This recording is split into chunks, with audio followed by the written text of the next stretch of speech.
किसानवाणी कार्यक्रम के सभी सुनवाने गिरदारी की राम राम। इस कार्यक्रम के प्रोजेक्ट हैं कृषि एवं किसान कल्याण मंत्रालय, भारत सरकार। और जोखिम से निकल कर फसल आए, सुरक्षित हो जाए, फसल बीमा से हर किसान अब आत्मनिर्भर हो जाए। संकट के समय प्रधानमंत्री फसल बीमा योजना किसानों के लिए वरदान है। अब सूखा पड़े या बाढ़ आ जाए कोई डर नहीं, अब ओले पड़े या कीट पतंगे फसल खा जाए कोई फिक्र नहीं, क्योंकि हमने लिया है प्रधानमंत्री फसल बीमा।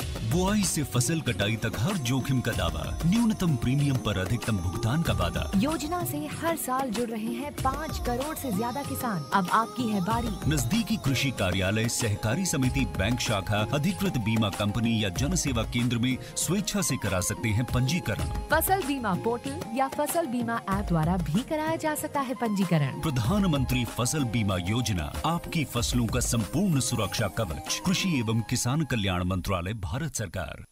किसानवाणी कार्यक्रम के सभी सुनवाने गिरदारी की राम राम।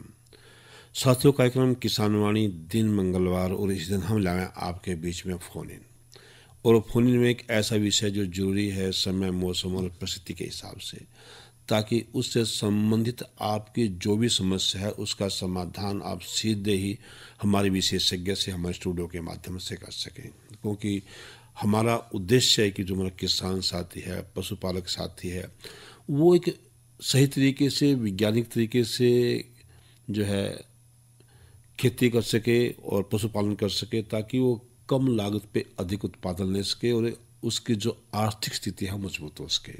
जब किसान की आर्थिक स्थिति मजबूत होगी तभी हम देश की आर्थिक मजबूती की कल्पना कर सकते हैं। वरना अगर देश के किसान की आर्थिक स्थिति कमज़ोर है तो देश की आर्थिक स्थिति की मजबूती की कल्पना भी हम नहीं कर सकते। इसलिए आवश्यक है कि हम उन विषयों के आपके बीच में लेकर आएँ।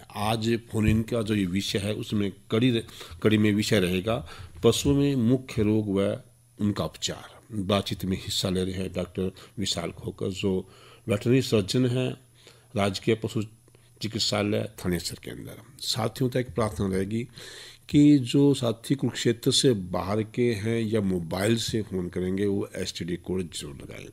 आज का हमारा जो संपर्क सूत्र है वह है 221-322, और जो साथी बाहर से हैं मोबाइल पे हैं उनके लिए STD कोड है 01744, यानी 01744 221-322। एक निवेदन और कि जो विषय है उससे संबंधित ही फ़ोन करें, क्योंकि अगर आप किसी कारण से और किसी विषय से फ़ोन करेंगे तो ना तो आपकी समस्या का समाधान होगा, बल्कि जो साथी इंतजार में होगा कि उसकी समस्या का समाधान हो वो भी रह जाएगा। फ़ोन का इस्तेमाल केवल नाम के लिए ना करें, बल्कि जो है समस्या के समाधान के लिए करें। आपने फिर याद करा दिया जी ना, रेडियो सेट देर तक खोल लो। आज का जो हमारा विषय है वह है पशुओं में मुख्य रोग व उपचार, और बातचीत में हिस्सा ले रहे हैं डॉक्टर विशाल खोकर। उनसे बातचीत करेंगे वीरेंद्र भाई। चला स्टूडियो में कराम बातचीत। किसानवाणी कार्यक्रम सुनने वाले सारे बहन भाइयों ने वीरेंद्र भाई की राम राम। किसान भाइयों, जैसा आप जाने हैं आज है दिन मंगलवार, और इस दिन हमारा कार्यक्रम रहा है फ़ोन इन, यानी फ़ोन के माध्यम से आप स्टूडियो में उपस्थित हमारे विशेषज्ञ से संपर्क करके अपनी समस्याएं और सुझाव साझा कर सके हैं। इसके लिए हमारा फ़ोन नंबर रहेगा, किसान भाई फ़ोन नंबर नोट कर लें, 01744221322। फ़ोन नंबर एक बार फिर नोट कर लें, 01744221322। और हमारा आज का विषय है पशुओं में मुख्य रोग एवं उपचार, और हमारे विशेषज्ञ हैं doctor Vishal Khokhar ji, veterinary surgeon, GVH Thanesar city Kurukshetra से। तो डॉक्टर साहब, आपका हमारे स्टूडियो में स्वागत है। बहुत बहुत धन्यवाद सर। डॉक्टर साहब, जैसा आप जानते हैं कि गर्मियों का मौसम आ गया जी, तापमान तेज़ी से बढ़ रहा है, और इन दिनों में जो है पशुओं की हमने क्या कुछ देखभाल करनी है, या कौन कौन से मुख्य रोग हो सके हैं जिसके लिए किसान भाइयों को या पशुपालक भाइयों को सचेत रहने की ज़रूरत है, और समय पर उनका उपचार भी हो सके जिससे कि उनको कोई ज़्यादा दिक्कत ना हो। इस समय पे हमें जो मुख्य रोग मिलेंगे उसमें से सबसे बड़ा है हीट स्ट्रोक। हीट स्ट्रोक यानी लू का लगना जी, गर्मी का होना, तापमान बढ़ना पशुओं में। इसमें किसान भाइयों को ज़रूरी है कि वो बाड़े का रखरखाव ऐसा करें कि उसमें हवा का आना जाना बना रहे, गर्मी बढ़े ना। डॉक्टर साहब हमारी चर्चा जारी रहेगी पर इस फोन कॉल के बाद जी। Hello hello. हाँ जी, राम राम जी। राम राम जी। आपका नाम? पवन राणा जी। पवन राणा जी, कहाँ से? सालवन से जी। सालवन से। पवन राणा जी, आपका हमारे स्टूडियो में स्वागत है। प्रश्न करें अपना। एक गाय भी आई थी अभी 20 दिन हुए पहले। अच्छा जी। पहले तो उसमें थाना में खून आया था जी। अच्छा जी। जैसे किया जी वो तो बंद हो गया था, फिर कई दिन बाद जिक्र आया एक बार। अच्छा। हाँ जी। कौन सा ब्यांत है? तीसरा है जी। तीसरा ब्यांत है। देसी नस्ल की है या वो संकर नस्ल की है? जी। देसी गाय है या संकर नस्ल की है? देसी है जी। देसी गाय है। डॉक्टर साहब नमस्कार जी। इसके एक थन में समस्या है या ज्यादा में है? नहीं यार, एक में जिक्र आया था, मीठा सोडा दिया जी, वैसे बंद हो गया वो। और ये पशु ब्याया कब था? 20 दिन हो गए। 20 दिन हो गए। क्या आपने नजदीकी किसी लेबोरेटरी से इसके दूध की जांच करवाई है सर? नहीं जी। देखिए, मेरी आपको यही सलाह रहेगी कि सीधा आप ट्रीटमेंट की तरफ ना जाएं, नज़दीकी लैब से उसका टेस्ट करवाएं, जिसमें पहले एक CMT का टेस्ट होगा और दूसरा कल्चर का टेस्ट होगा। तो जो कल्चर का टेस्ट है उसके बेसिस पे हम डिसाइड करेंगे कि पशु को दवाई देनी कौन सी है। सबसे बेहतरीन तरीका यही है इस बीमारी को टैकल करने का। जो उसने मीठा सोडा बताया था। देखिए, मीठा सोडा देना एक ठीक तरीका है। इसके अलावा अगर आप देसी तरीका भी कहेंगे तो दे सकते हैं। साफ हो रहा कोई। वैसे अब कोई दिक्कत तो नहीं है? हाँ डॉक्टर साहब, कई बार पशुओं में ऐसी समस्या आ जाती है, जैसे खून आ गया, छेछड़े आ गए, रुक रुक के दूध आ रहा है या गांठ बन गई, तो ऐसे अवस्था में टेस्ट कराने के बाद ही ट्रीटमेंट हो, या जैसा कह रहे हैं कि डॉक्टर साहब ने कह दिया अभी मीठा सोडा दे दियो शुरुआती तो, या कई बार देसी इलाज में कड़ू काली जीरी वगैरह का काढ़ा दे दें, ऐसा दिया जाता है। कुछ लोग नींबू और देसी खांड दे देते हैं जी। पर उसमें सबसे सही तरीका यही है कि आप नज़दीकी प्रयोगशाला से उसका टेस्ट करवाएं। अच्छा। ऐसा ना हो कि हम ट्रीटमेंट में फेल हो जाएं। उसका बेस्ट तरीका है कि आप सैंपल जमा करवाएं। पहले ही दिन आपकी रिपोर्ट 5 मिनट में आ जाती है। तो जैसे इनका गांव है साड़वण जी, मेरे ख्याल से शायद करनाल जिले में ना? करनाल जिले में। तो वहां पर नजदीकी प्रयोगशाला होगी कोई ना कोई जी? वहाँ या सामान्य प्रयोगशाला से ही करवाया जा सकता है? सामान्य प्रयोगशाला से भी करवाया जा सकता है। जो पहला टेस्ट है वो बहुत साधारण सा टेस्ट है। अच्छा। फिर भी सालवन जैसे गाँव के लिए उचानी में जो हमारी यूनिवर्सिटी है उसका एक रीजनल सेंटर है जी, वहां पे इस तरह की टेस्टिंग होती है। अच्छा। या प्राइवेट लैब से करवा सकते हैं। देखिए, दूध का काम या ल्योटी का काम बहुत ही नाजुक है। हाँ। उसमें गलती के चांसेस बहुत होते हैं। बेहतर है कि प्रयोगशाला से हम टेस्ट करवाएं। फिर भी अगर दूर है और काम नहीं बन पा रहा तो आप होम्योपैथी की तरफ भी जा सकते हैं। होम्योपैथी ड्रॉप्स आती हैं। अच्छा, पशुओं में भी नींबू और खांड का रस यूज कर सकते हैं। मीठा सोडा जैसे इनको किसी ने सलाह दी वो भी ठीक है। पर पशु अगर 24 घंटे के बाद भी ठीक की तरफ नहीं जा रहा तो बेहतर है कि किसी पशु चिकित्सक की सलाह ली जाए या लेबोरेटरी की तरफ आप चलें। हाँ, वो ज्यादा अच्छा काम है। अनुभवी पशु चिकित्सक की सलाह, अनुभवी के लिए, क्योंकि वो लोग लगातार काम करते रहते हैं तो उन्हें टेस्टिंग की रिपोर्ट का एक अंदाजा होता है। इसमें डॉक्टर साहब कारण क्या हो सकता है? बहुत सारे कारण है सर। हमें सबसे पहले देखना चाहिए कि पशु जब ब्याया है तो ब्याया क्या वो ठीक है? क्या जेर का कोई टुकड़ा रुक तो नहीं गया? क्या सेप्टिक तो नहीं है पशु? पहला कारण तो ये है। उसके अलावा थनेला होने का दूसरा मुख्य कारण ये है कि जब हम दूध निकालते हैं या पशुपालक दूध निकालता है तो उसी टाइम पे खाना उसको ऑफर किया जाता है पशु को। अच्छा। तो जिस समय तक दूध वो पूरा कर लेता है, निकाल लेता है, तब तक पशु का पेट भी भर जाता है और पशु बैठता है। इसमें गलती ये है कि दूध निकालने के बाद 5 या 7 मिनट तक थन का मुंह खुला रहता है। इसलिए हमें कोशिश करनी चाहिए कि खाना उसको बाद में दिया जाए ताकि पशु खड़ा रहे और बैठे ना।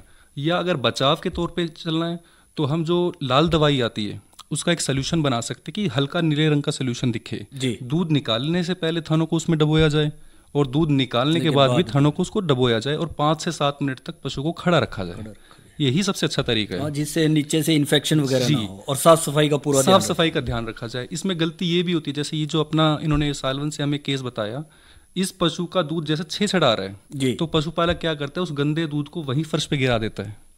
अच्छा। उससे भी कीटाणु फैलने के बहुत बड़े चांसेस कई बार नीचे धारे मारते हैं। हाँ। जब आपको पता है कि छेछड़ा आ रहा है, उसमें बदबू आने लगी है, तो उसको अलग बर्तन में निकालिए और उन बर्तनों को साफ तरीके से धोइए। ये मुख्य गलती है जो पशुपालक लगातार करता है। इस मतलब साफ सफाई का, इन्फेक्शन से बचाना है। 3 ही तरीके हैं, थन को पहले धोएं, थन को बाद में धोएं और पशु को दूध निकालने के बाद चला के रखें या उसको खाने के लिए ऑफर करें या उसको घुमाएं, बैठने ना दें जिससे कि इन्फेक्शन ना पड़े। तो ये तो डॉक्टर साहब बात रही जैसे पशुपालक भाई थे पवन राणा जी, उनके प्रश्न की। इसके अलावा जो है इन दिनों में आप बता रहे थे कि गर्मियों में हीट स्ट्रोक की लू की संभावना चांसेस बहुत बढ़ते हैं, और जो आवास व्यवस्था है वो सही रखें। तो उसमें किन बातों का ध्यान रखें? इनमें देखिए कि जब गर्मी का मौसम बढ़ रहा है, क्या आपका बाड़ा इस तरीके से बना हुआ है कि उसमें हवा का आना जाना बिल्कुल ठीक रहे, या जो छत है क्या वो टिन की है? अगर टिन की है तो कोशिश कीजिए कि आप उस पर पराली बिछा के और पानी का छिड़काव कर दें ताकि वो पराली ठंडी रहे। डॉक्टर साहब हमारी चर्चा जारी रहेगी पर इस फोन कॉल के बाद। हेलो। हाँ जी राम राम जी। राम राम भाई। हाँ जी, आपका नाम? जयदेव जी। जयदेव जी कहाँ से बोल रहे हैं? राम शरण माजरा बाबा कलोजी का है। अच्छा जी, राम शरण माजरा से। तो जयदेव जी आपका हमारे स्टूडियो में स्वागत है, अपना प्रश्न करें। ये प्रश्न तो छोटी सी प्रार्थना है जी। हाँ जी। भैंस जो है जी, हाँ जी, रात को क्या दिन में क्या सींग मारते हैं खुंटेगा। अच्छा। खट खट खट खट खट वो कह दे लगातार कम से कम आधे घंटे से भी चलती रहती है। अच्छा, स्पीड वही खुंटा ठोका है? हाँ जी। अच्छा, ये नहीं होता खुंटा सीधा ठोका है उल्टा ठोका है? कई बार कहते हैं क्या देखा जा कई बार उसका बैठे हुए मारे जा। डॉक्टर साहब ये कई पशुओं में ऐसा है, जैसा जयदेव जी बता रहे हैं कि भी इस तरह की पशु बैठने, और दिन में भी करती है ऐसा? दिन में भी लग जा जिस उसके। अच्छा, ज्यादातर रात को जी जाता। डॉक्टर साहब जी ऐसा बहुत बार देखने में आता है कि पशु खूंटे में सिर मार रहे हैं या दीवार में सिर मार रहे हैं, खड़खड़ की आवाज से पशुपालक उठता है। इसका एक ही कारण है कि कान में कीटाणु होना। अच्छा। जिस तरह चिच्चड़ होते हैं, हाँ जी, इस तरह कान में कीटाणु होते हैं और वो विजिबली दिखते हैं जब उनकी सफाई होती है जी। पर ये पशुपालक के लेवल का काम नहीं है, क्योंकि उसमें ये डॉक्टर ही करेगा। उसमें एक बहुत पतली सी नाली डाली जाती है कान में और प्रेशर से सलाइन से उसे धोया जाता है और वो जो कीटाणु निकलेंगे आपको वो दिखाई देंगे। अच्छा। ऐसा ऐसा कई बार होता है कि एक पहले किस्सा हुआ था कि पड़ोस में बहस इसी बात पे हो गई कि आपका पशु हमें सोने नहीं देता। तो आप डॉक्टर से कंसल्ट कीजिए, जो भी नजदीकी आपके पशु चिकित्सक हैं, और उसके कान की जांच करवाएं। कान की जांच कराएं, सफाई भी करवाएं। सफाई होगी, और वो हम खुद ना करें कि जैसे कहते हैं ना कान का पर्दा फट गया, ऐसी स्थिति ना बने। हाँ जी, हाँ जी जयदेव जी, हाँ बोलिए। ऐसा जी, अगर वो उसको सींग का तेल तो लगा करके जड़ों में करे मालिश, डॉक्टर साहब कह रहे हैं उससे भी कुछ थोड़ा सा आराम मिलता है। नहीं, आराम तो मिलेगा, क्योंकि देखिए खारिश हो रही है, उसके वहाँ दबाव भी पड़ रहा होगा, चोट आई होगी, तो उसको आराम मिलेगा। पर जो कारण है, जो जड़ है, वो उसके सींग या सिर नहीं है, वो कान के अंदर है। हमें जड़ को ढूंढने की जरूरत है। क्योंकि डॉक्टर साहब वो जयदेव जी वो आपने खुद नहीं करना, वो जो आपका नजदीकी पशु चिकित्सक है, कोई भी जो डंगरों का डॉक्टर है, पशुओं का डॉक्टर है, उनसे संपर्क करें, वो कान की सफाई करेंगे। अच्छा। हाँ, और उसके बाद ये खुद नहीं करना आपको, क्योंकि वो नाजुक हिस्सा है कान जो है पशु का। वही तो चक्कर है ना, वो आपसे नहीं हो पाएगा। हाँ, डॉक्टर से चेकअप कराएं, वो अच्छे से सफाई करेंगे जैसा डॉक्टर साहब ने बताया, और जो बारीक बारीक उसके अंदर कीटाणु है वो बाहर निकल जाएंगे। और इसी के कारण, क्योंकि वो अंदर काटते हैं और पशु को दर्द होता है, तो वो और तो कुछ कर नहीं सकता, तो वो खूंटे पे मारेगा उसको या दीवार में मारेगा, खुरली में मारेगा, दीवार पड़ोसियों को भी नहीं छोड़ देते। हाँ, बस यही है, थोड़ा सा उसको चेक कराओ। डॉक्टर साहब तो कह रहे हैं जी, ना तो इसका थोड़ा सा ध्यान रखो, ये डॉक्टर साहब कर देंगे जो भी नजदीकी है। ये संभावना डॉक्टर साहब अमूमन इस केस में जो जयदेव जी बता रहे हैं जी, ऐसा पशुपालकों की धारणा होती है कि पशु के सींग में कीड़ा है जी, ऐसा बहुत लोग या सिर में ऐसा, और कई बार स्थिति बहुत देर से दिखाई देती है, तब तक पशु अपने सिर पे चोट कर चुका होता है, तो पशुपालक उस चोट का इलाज करता है कि इसको यहाँ खारिश है, दर्द है, तो क्या पता इसको दवाई लगाई जाए या सरसों का तेल लगाया जाए। कुछ जैसा ये बता रहे थे, हाँ, कुछ लोग काला तेल लगाते हैं, पर वो जड़ नहीं है, वो तो बाद में उत्पन्न होने वाली समस्या है। जड़ तो उसका कान था, और वो थोड़ा सा मालिश करेंगे तो उसको स्वाभाविक है, उसको अच्छा लगेगा, रिलीफ मिलेगा। उससे हमारा काम या पर्पस सॉल्व नहीं होता, हमें तो उसके कान की सफाई करने की जरूरत है। पर हाँ, ये दोबारा कह रहा हूँ, खुद कोशिश ना करें। कान बहुत नाजुक चीज है, वहीं से सब कुछ कंट्रोल होता है। अनुभवी डॉक्टर, सीनियर कोई वेट हो या आसपास कोई जानकार डॉक्टर हो, उनसे करवाएं। तो डॉक्टर साहब, जैसा गर्मी के दिन चल रहे हैं जी, ठंडक का ध्यान रखें, साफ हवा का ध्यान रखें, तो छाया में दिन में पशुओं को अंदर बांध सकते हैं? देखो, धूप के समय में जब तापमान बहुत बढ़ेगा आसपास, हाँ, तो जैसे पशुओं को आपको छाया या ठंड में ही रखना है। अंदर। अगर हम बैलेंस फार्म की बात करें तो वहाँ पर शावर की भी सुविधा होती शावर है की, हाँ। कि ऊपर हल्का पंखा हो और शावर हो। डॉक्टर साहब, चर्चा हमारी जारी रहेगी। एक phone call. Hello. Hello. Hello. हाँ जी, राम राम जी, आपका नाम? बलदेव सिंह बोल रहे। हाँ जी, बलदेव जी, कहाँ से? सारसा से। बलदेव जी, आपका स्वागत है, अपना प्रश्न करें। जो तीसरा बैरी है। अच्छा जी, अरे वो क्या हो गया? दवाई भी जाएगा, डॉक्टर का कोई फायदा नहीं होगा। थन खराब हो गया? अच्छा। हाँ 4-5 महीने की ब्याई है। अच्छा, 4-5 महीने में ब्याई होगी। ठीक, तो दूध तो देरी होगी। 3 का दे रही है। 3 का दे रही है, 1 में नहीं दे रही। तो जमी नहीं आ रहा है, रुक रुक का आ रहा है, कोई छेछड़े से आ रहे? खून सा खून सा है डॉक्टर साहब जी। क्या उसमें कोई गाढ़ापन या खीस जैसा कुछ पदार्थ निकल रहा है बाहर? ना, ऐसा कुछ नहीं। जब पशु ब्याया था तो क्या ठीक ब्याया था? हाँ सही था। कोई जेर की समस्या ऐसा कुछ?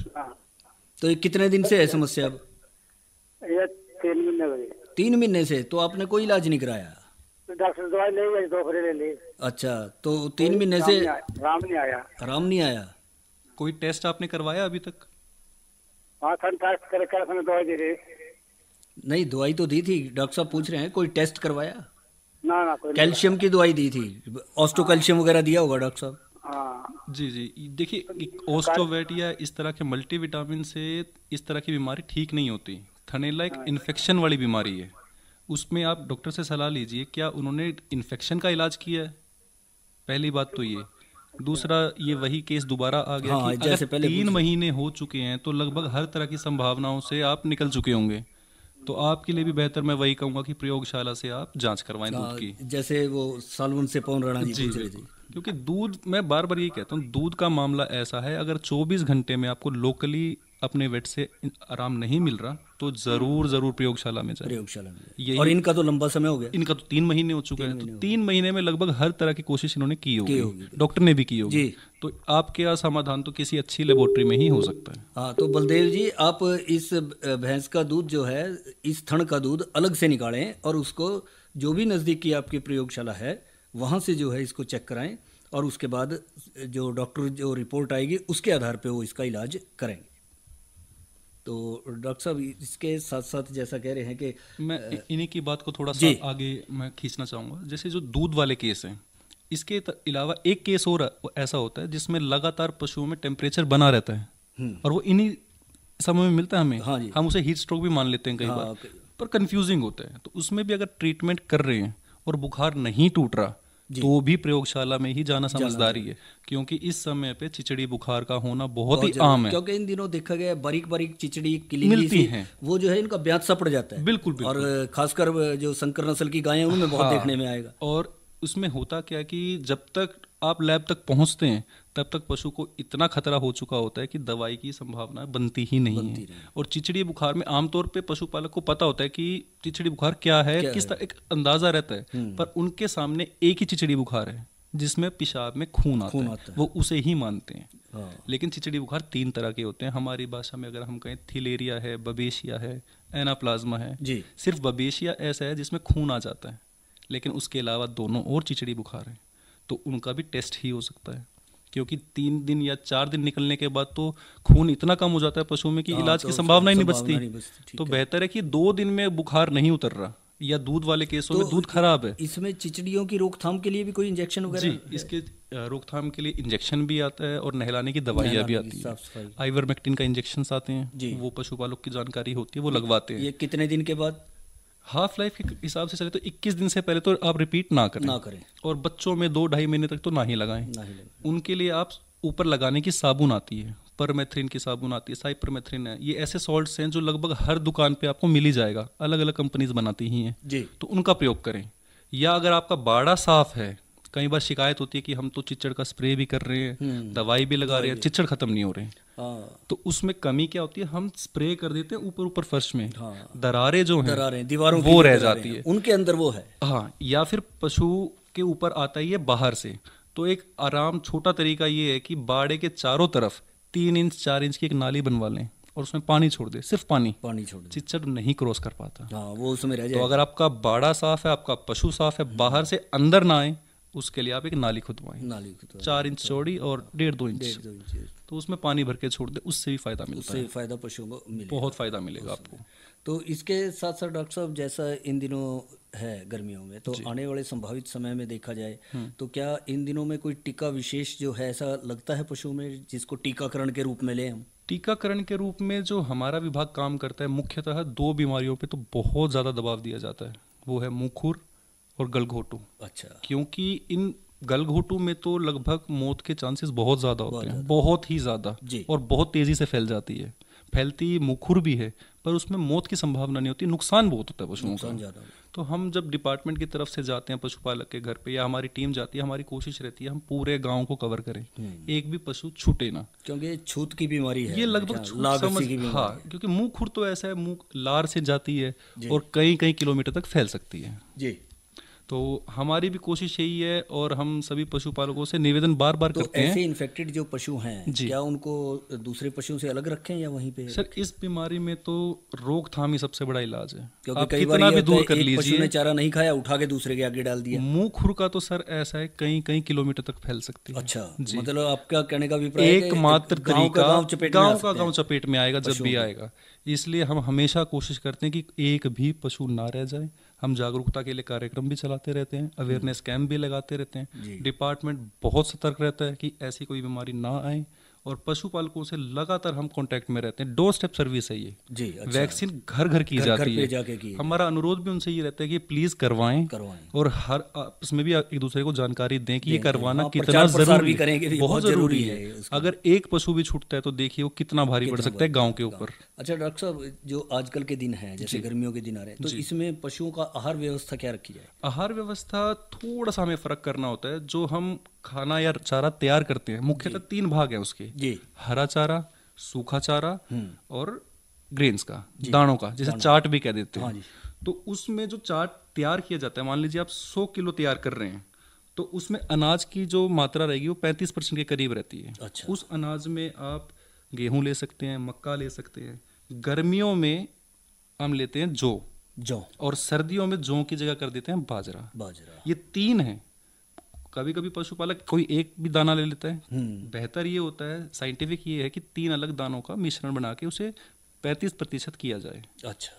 अगला 25 से 30% हम लेते हैं खल बिनौले की या सरसों की। उसमें भी यही तरीका है कि आप कॉम्बिनेशन बना लें, वो बहुत अच्छा है। कॉम्बिनेशन का आधार ये हो सकता है कि महंगी है कि सस्ती है, अवेलेबिलिटी क्या है, या पशु पसंद क्या करता है। जी, उसके ऊपर निर्भर करता है। तीसरा हिस्सा हम इसमें लेते हैं फाइबर्स का, जिसमें चूरी आ जाती है या चोकर आ जाता है। जई भी दी जा सकती है, पशुओं को। ये जो हमारा चूरी चोकर वाला है, ये भी 30% के करीब होता है। और 1% मोटा मोटा 100 किलो पे 1 किलो नमक, जो डले के तौर पे यूज करें, उसे मिलाए ना, ताकि पशु चाटता रहे। सेंधा नमक दे सकते हैं, या सीधा नमक भी दिया जा सकता है, खुरली में पड़े रहे डला। और हर पशु पे करीबन 40 से 50 ग्राम मिनरल मिक्सचर, जो ओवरऑल आपकी डाइट को कंप्लीट करता है। और तो राशन इस तरह बनाएं, और शायद इससे जो पशुओं का फिरने की समस्या आ जाती है उसका भी वो भी बहुत कम हो जाती है, क्योंकि आपका बैलेंस राशन हो गया जी। वो सबसे जरूरी है कि आपका राशन फॉर्मुलेशन कैसा है। फिर भी मैं ये कहूँगा, जो भी आप ये बनाएं, कॉम्बिनेशन में बनाएं, किसी एक तरह का दाना या एक तरह की चूरी इस्तेमाल ना करें। जी। और इसके साथ साथ डॉक्टर साहब, जैसा हम जिक्र कर रहे थे कि भाई टीकाकरण करवाया जाए, तो क्या ये दुधारू पशुओं में खास करके, जैसा आमतौर पे पशु पालक ये मानते हैं कि टीका लगवा दिया, टीकाकरण करवा दिया, तो उससे क्या दूध पे कोई प्रभाव पड़ता है? देखिए, या जाबन पशुओं में ये एक बड़ी अजीब सी मिसकंसेप्शन और डर का माहौल होता है कभी कभी किसी किसी पशुपालक में कि बहुत खतरे वाला टीका है। इसके लिए मैं इसकी साइंस में नहीं जाऊंगा, मैं एक सीधा उदाहरण ये दूंगा कि टीकाकरण तो हमारे अपने बच्चों का भी होता है, और बुखार भी आता है, तो क्या हम उसे छोड़ते हैं? इसीलिए एफएमडी जैसी बीमारी, मुंह खुर जैसी बीमारी, जो गांव को चपेट में ले सकती है, अगर हमारे टीकाकरण से 1 लाख पशुओं में किसी एक को बुखार भी आ जाए, तो क्या उस बुखार के लिए इतना बड़ा जोखिम लेना जरूरी है? 1-2 दिन थोड़ा दूध कम भी हो गया तो इसके प्रभाव से, क्या हम उसे छोड़ नहीं सकते? मतलब एक तरफ थोड़ा दूध कम होना है, एक तरफ पूरे गांव का चपेट में आना है, तो ये तो पशुपालक की खुद की एक समझदारी, और हमारी टीम वहाँ रहती है कि ऐसा कुछ होता है तो हम हैं आपके साथ जी, और निःशुल्क हैं आपके साथ, और आपके दरवाजे पे हैं। आप हमारे कांटेक्ट में रहिए, पर ऐसी ये शिकायत हमें भी मिलती है कि आपने 99 पशु तो कर दिए, एक पशुपालक के मन में वहम है। हाँ, और वो एक पशुपालक कई बार भारी ना पड़ जाए गांव में, तो हम उसको लगातार समझाते रहते हैं कि मानिए, समझिए, बीमारी की ग्रेविटी को समझिए, कितनी बड़ी बीमारी हो सकती है। और दूध आपका 20 ग्राम कम हो गया एक दिन या 2 दिन, तो इसका भी ध्यान हम जब रखते हैं। तो जब टीकाकरण करते हैं, टीकाकरण के समय दूध का लालच ना करें, थोड़ा लालच ना करें, पशु की सेहत का ध्यान रखें और गाँव के भी गाँव का ध्यान रखें उसका। क्योंकि डॉक्टर साहब टीकाकरण की हम बात कर रहे हैं जी, आजकल एक थोड़ा सा एक ट्रेंड भी लगा लें, गाँवों में भी, शहरों में तो पहले भी था कि पेट रखने का जी। तो और उस पेट में आ जाते हैं कि डॉगी रख लिया, कई कैट्स वगैरह, बिल्ली वगैरह को रख लिया। तो क्या इनमें भी टीकाकरण की आवश्यकता है? अमूमन तो यहाँ कह देते हैं इनको क्या टिक्का लगवाना। नहीं, ऐसा कुछ नहीं है। देखिए, आप पशु या कोई भी डॉग या कैट अपने घर पे रख रहे हैं तो आप एक परिवार का हिस्सा ही हो गया, क्योंकि वो छोटा जानवर है, वो आपके कमरों में भी जाता है, रसोइयों में भी जाता है, लार भी होती है। सबसे जरूरी, सबसे महत्वपूर्ण टीका तो एक ही है उनका, वो है रेबीज के लिए। रेबीज का उसका एक शेड्यूल होता है, बिल्लियों में भी और डॉग में भी। इनके अलावा भी वैक्सीन है उनकी, जो उनकी खुद की सेहत के लिए। पर जानवरों में और इंसानों में जो एक कॉमन बीमारी आती है, जो उनसे आ सकती है, वो रेबीज तो जरूर है। कम से कम उसका टीकाकरण तो जरूर कराइए। और बहुत महंगी नहीं, हर साल लगवाना पड़ता है या साल में? ये डिपेंड करता है आपके पास किस एज ग्रुप का है। जैसे आप स्टार्टिंग में नया बच्चा खरीद लाए जी, तो पहला टीका उसको रेबीज का 3 महीने पे लगता है। 3 महीने, उसकी बूस्टर 6 महीने की उम्र पे लगती है, और फिर साल में, फिर हर साल एक टीका उसको लगता है। ऐसे ही बिल्लियों में। तो कम से कम इस वैक्सीन की तरफ तो आप जरूर जाएं अगर आप इस तरह का जानवर अपने घर में लाना चाह रहे हैं। हाँ, जिससे सभी सुरक्षित और डॉग भी सुरक्षित रहता है। तो इस तरह की वैक्सीन तो जरूर करें। लेकिन जो विजिलेंट ओनर्स हैं, वो पूरी वैक्सीन करवाते हैं, जो इसके अलावा भी हैं, इसके अलावा भी हैं, तो उनका ध्यान रहता है।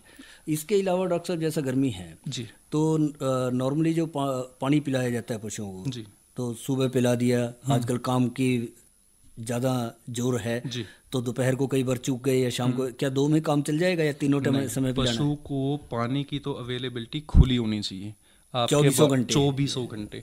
बाड़े, हमारा एक ट्रेंड तो है, क्योंकि छोटी जगहें होगी और छोटे बाड़े होंगे तो पशु को बांधा जाता है। सबसे सही तरीका है कि पशु खुले रहे, बाड़ा कुछ खुला रहे, कुछ कवर्ड रहे, और पानी का एक कॉमन स्रोत हो जहाँ पशु कभी भी जाके पानी पी सकता है। आप ये डिसाइड नहीं कर सकते कि पानी कितनी बार पिएगा जानवर। हाँ, ज्यादा भी पी सकता है, बहुत लू चल रही है जी, तो उसके हिसाब से खुला पानी होना चाहिए। और सभी को ऐसा ना हो कि भाई बैल या जोटा वगैरह है, नहीं इसको तो नहीं है, दुधारू पशुओं को दे दिया। पानी की व्यवस्था। इसके अलावा एक जो मैंने पिछले कुछ दिनों में चीज देखी है, समझी है, जो जरूरी है, मैं बताना जरूर चाहूंगा। एक आदत हमें है, और पशुपालक को तो ज्यादा है, कि बार बार कीड़ों की दवाई देने की। हाँ, वो नहीं देनी होती। अच्छा, जब तक पशु में कि 2 महीने हो गए, 3 महीने हो गए, दे दी, ऐसा नहीं करना है। उस दवाई का रेजिस्टेंस पैदा होने लग गया आजकल। तो जब तक जरूरी ना हो या टेस्ट में ना आ जाए, तब तक ना दें, या डॉक्टर की सलाह से ले। ये ना को पशु को आदत ही पड़ जाए। हाँ, वो कीड़ों को भी आदत पड़ गई। बिल्कुल, बार दे रहे हैं रेजिस्टेंस, बिल्कुल कीड़ों को आदत पड़ती है, हमारी दवाई फेल होती है, दवाई का असर नहीं हो रहा है, पशु पे लोड भी डालते हैं। तो ऐसी चीजों से भी हमें बचना है। पशु चिकित्सक की सलाह ले रहे हैं आप नजदीकी किसी भी पशुपालक या किसी अच्छे सीनियर डॉक्टर के पास जाएं, उनसे बात करें। अगर वो लिखते हैं तो आप जरूर दें जी। तो डॉक्टर साहब, जो आपने जानकारी दी पशुओं में मुख्य रोग और उपचार, इस सब जानकारी के लिए आपका बहुत बहुत धन्यवाद। थैंक यू सर, बहुत बहुत धन्यवाद आपका। इस कार्यक्रम के प्रोजेक्ट थे कृषि एवं किसान कल्याण मंत्रालय, भारत सरकार। अरे क्या कर रहा है? इधर इधर इधर, हम बोल रहे हैं तेरे बीजू का। पुतला बोल रहा है? पक्षियों से तो हम खेत को बचा लेते हैं, पर इन घातक रसायनों से कैसे बचाएं? मतलब? देख बेटा, तू जो ये अंधाधुंध रसायन मिलाता है ना, मिट्टी की सेहत बिगड़ने लगी है। और जब माटी ही कमजोर पड़ जाएगी तो उपज कैसे सेहतमंद होगी? अरे पहले ऐसा नहीं था। पूछना अपने बड़े बुजुर्गों से, कैसे फसल लहलहाती थी, शुद्धता झलकती थी। हाँ, माटी भी तंदुरुस्त और लोग भी। अरे अब पहली वाली बात कहाँ? पर अब तो सभी डाले हैं। सब नहीं, आज भी लाखों जागरूक किसान परंपरागत विधि से फसल उगा रहे हैं। खर्चा कम और उपज की कीमत भी बेहतर पा रहे हैं। सच है? रे बेटे, एक्सपीरियंस से बता रहे हैं, धूप में बाल सफेद नहीं किए हैं। हाँ। ठीक है भाई, मैं भी आज से जैविक खेती शुरू करूंगा। माटी से प्रेम की परंपरा है, परंपरागत खेती। ये था हमारा आज का किसान वाणी कार्यक्रम। और किसान वाणी कार्यक्रम में फोन इन में आज का हमारा विषय है कि पशुओं में मुख्य रोग उनका उपचार। बातचीत में हिस्सा ले रहे थे doctor Vishal Khokhar, veterinary surgeon, राजकीय पशु चिकित्सालय थानेसर। उनसे बातचीत कर रहे थे वीरेंद्र भाई। इसके गला आज का किसानवाणी कार्यक्रम समाप्त हुआ। कार्यक्रम के सभी सुनने गिरधारी की राम राम।